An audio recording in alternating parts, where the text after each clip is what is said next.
I'm wondering, one of the first kickoff questions we'll start off with is, if someone was interested in starting a career, or perhaps even contributing their time in social services or nonprofits, and came to you and asked, what can I expect? What information or tips would you tell them? So again, this is an open question to our panelists around, if someone was very curious about what it's really like to be working in the social impact sector and hadn't had a background themselves, what would you share with them? Maybe I'll I can go first, okay, I was going to say, I'm reading the queue here, Shabnam. Please start us off. Yeah, I think, like I said, I've been involved in the social impact sector since I was 16. I'm 55 years old now. So it's a 40-year-old love affair I've had with this sector. And I fell into it quite accidentally because I grew up with a lot of privilege. I was a typical middle-class kid in South India and quite clueless about the social injustices and the root causes of all kinds of inequities and social issues in society. And I was protected from it. And I was, grew up in an environment where I was made to believe that some people have good circumstances and others don't because of bad karma. So fast forward, when I was 16, when I started to volunteer at an orphanage as part of the Road Track Club, that's when it dawned on me that, no, it's not just, it's not bad karma. It's about conscious choices all of us make as to where we put our time and where we put our advocacy efforts.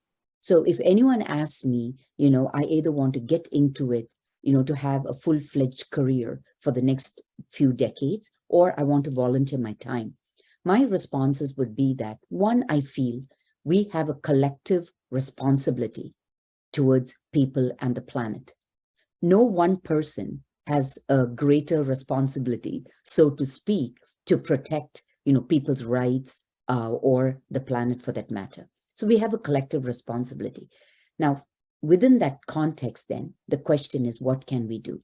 We can either have a career in social sciences, like many of us have chosen to do by taking degrees in humanities or social sciences and then take it forward and have a full-fledged career.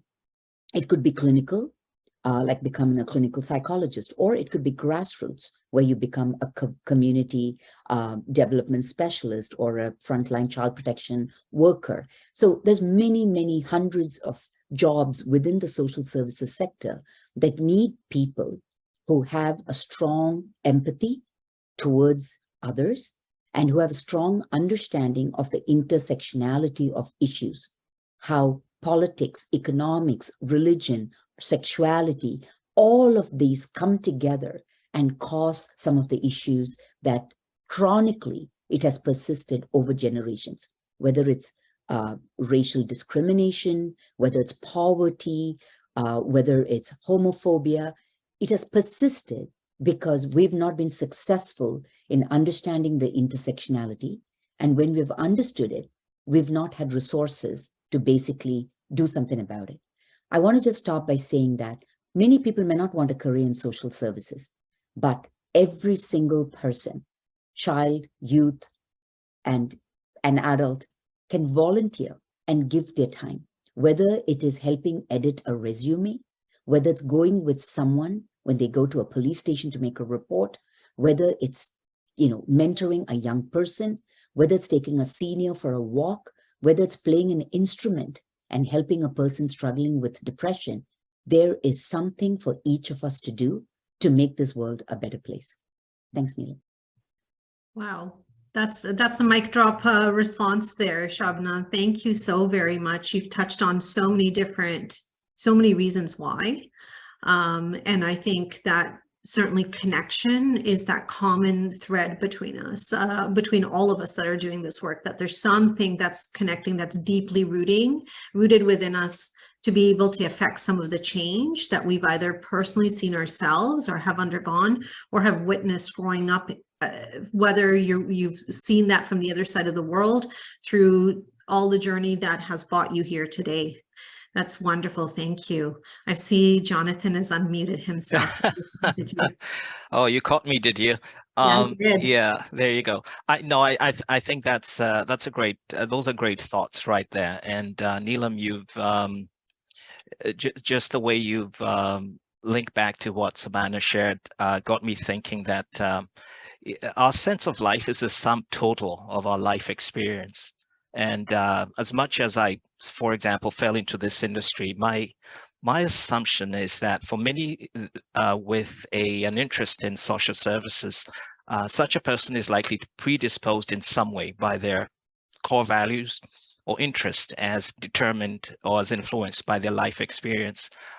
When I think of it, my own, I'm able, even in my own microcosm, I saw the difference between my own parents' preparedness for a season of transition. I'm originally from Kenya, in our country, because I was raised in post-colonial Kenya, and that of my cousins, say, who were, in terms of fundamental gifting, were much better gifted than myself. But because my parents somehow had fallen into experiences that prepared them well, they were able to navigate my life and that of my siblings, our life trajectory a certain way. And that's an issue I've always wrestled with, because you had these people who obviously were much better gifted than myself, close to me, intimately linked with me, but their life outcomes have been very different. But having said that, going back to the question of, what can I expect?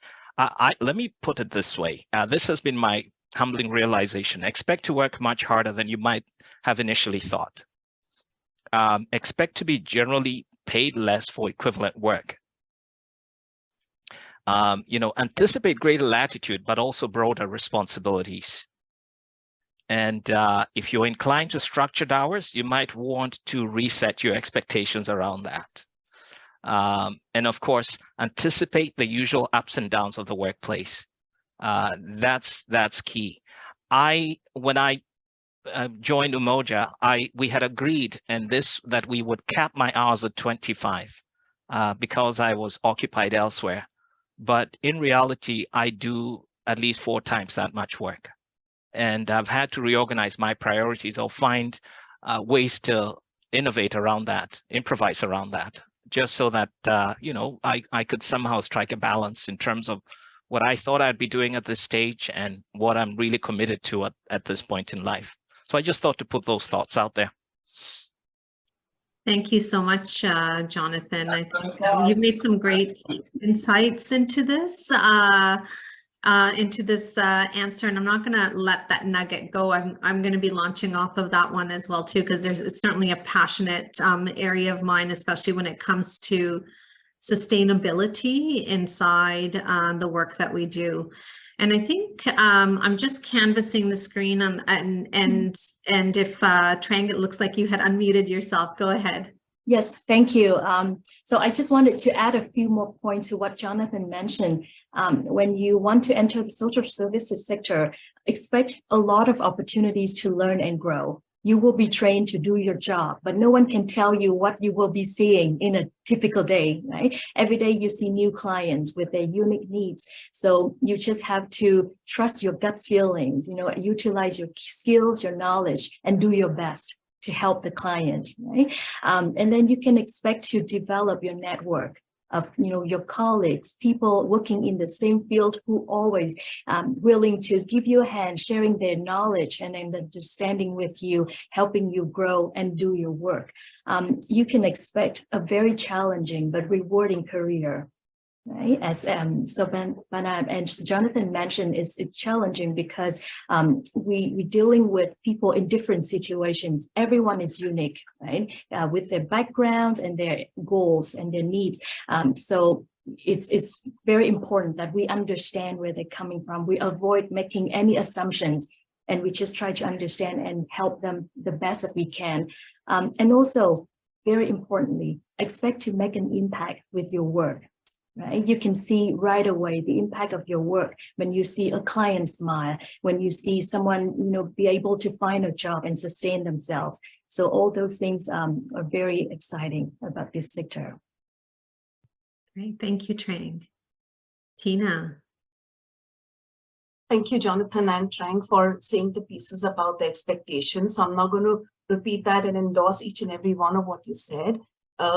I want to go back to the why, but before that, just want to make one point about, when social workers are serving people in the community and they are making a lasting impact in the individuals' lives, there is also a ripple effect at the community level. And that wave of inspiration and motivation is what carries, as a thread within the community. Our societies are changing really fast, and strong societies that keep evolving, they have to keep, going with the trends and moving forward with the changing times and the trends. And what we are noticing in the sector is that it's no longer just about case management or, taking care of your clients' needs. You are also doing empowerment and advocacy as you're moving forward in that journey. And something that I was saving for later, I'll quickly touch upon right now, which is the why. And I'm a storyteller, so I'll quickly tell a story. Sometime in the 1670s or something, one very famous architect in Britain was commissioned, Christopher Wren was the name. He was commissioned work to rebuild the St. Paul's Cathedral. And one day when he was at the site and he was looking at the workers who are building the cathedral, he decided to ask one of the workers a question. And he asked a question to the first worker. The question was, "What are you doing?" The worker replied saying that I am a bricklayer and I'm laying bricks. So the analogy equated to that was that the worker is doing a job. He asked the second worker, "What are you doing?" And the second worker said, "I am a builder. I'm building a wall." So an analogy for that has been that it's equated to a career. The third worker, Christopher Wren, asked, "What are you doing?" And the third worker had a big glee on the face and he said, "I'm building a magnificent cathedral." And this analogy has been equated to a calling. So in this work that we are doing every day, we are building the bricks and laying the bricks, and the vision is that of the cathedral. So that's a perfect parable when it comes to explaining about, why we are here doing the work that we are doing. Wonderful, wonderful metaphor and sort of symbol to keep at the forefront, Tina. Yes, you truly are a gifted storyteller.